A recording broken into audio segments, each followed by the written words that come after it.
Our vestibular sense gives us information about the movements that we're doing and where we are in space in relation to gravity. It tells us how fast we're moving and the direction that we're moving as well. Movement input can be both calming, and it can ground us and make us feel steadier in our bodies, or it can be alerting and make us feel livelier, depending on whether you're doing more straight line, slower movements, or whether you're doing more kind of angular, unpredictable, faster movements. And you'll see that some people are trying to bring more movements into their lives, trying to either calm themselves or liven themselves up. And what you might see is that someone is running around an awful lot, or they're adjusting their position on the chair a lot, or they take a circuitous route when they're going places, and that they're in much better form and they're more focused and able to do activities when they've had that bit of movement. And you might see other people who are so calm that they're almost not totally engaged, and you know that they can be a little bit livelier, and that after they've done a bit of movement they're more focused and they're kind of more themselves. Because of the neurology, the vestibular and the visual systems are interlinked a little bit, and so sometimes people can be doing things like flicking here at the side of their eyes, or looking sideways at a TV on fast forward or rewind, or standing very close to the TV, and it looks like they're looking for visual input, but because of where the visual and vestibular tracts are in the brain, they can actually be trying to stimulate their vestibular system.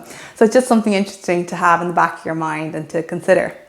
So you can pretty much use the same pieces of equipment to give yourself vestibular input, either to calm you down or to liven you up. Playground equipment is great: swings, slides, zip lines, monkey bars that you can tumble over, hang upside down from, bikes, flickers, scooters. You can even use skateboards. You can lie on them on your belly and pull yourself along. And if you're doing straight line movements, that's going to be generally more calming. And if you're doing more angular, unpredictable movements, that'll generally be a little bit more enlivening. A few other things that you can use are wobble cushions. They can be great for if you're having to do something where you're seated, because again, when you're sitting on it, you can do a little bit of movement. You're staying in the same place, but your body's getting the movement input. Spinny chairs that you might have, like an office chair or one in your kitchen, and it lets you spin it around and decide the speed that you want to go, or you can lie on it on your tummy and spin yourself around like that using your feet. Space hoppers. You can do up-down movement, or you can jump after things and have a little bit more of that unpredictable angular movement. And gym balls.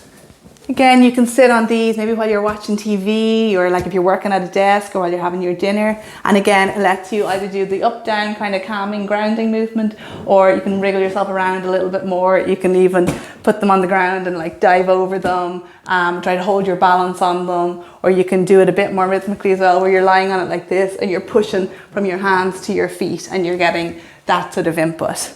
So lots of opportunities to bring more movement into your life and either calm yourself down or liven yourself up. The other thing you can see with vestibular input is someone who's totally overwhelmed by it. So that input that someone else wouldn't really notice has a huge effect on them, and this can create a lot of fear. And what you might see is fear of stepping onto escalators or lifts.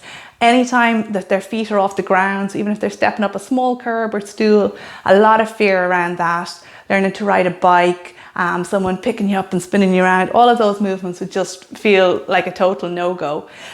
Even when it comes to putting on a jumper. So at that point when the eyes are occluded, sometimes people who have this gravitational insecurity going on, they feel really dizzy and off at that point.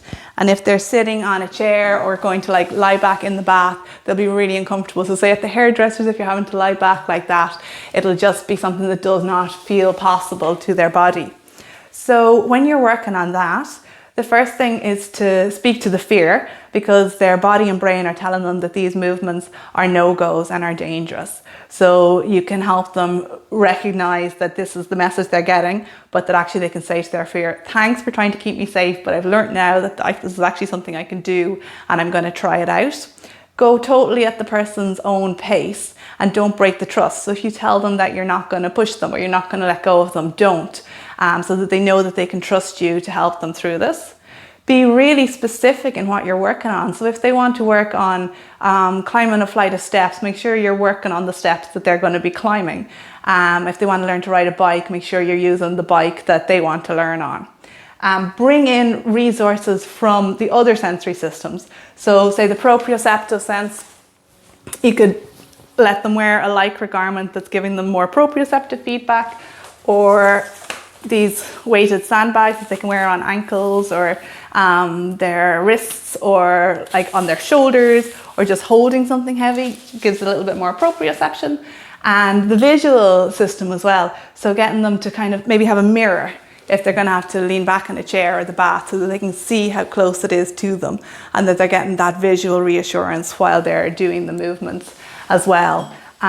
Progress is often really slow when this is the difficulty. So again, you want to be really specific and getting them to chart their own progress as well, so they can see that something that was impossible 2 weeks ago is now something that they are able to do.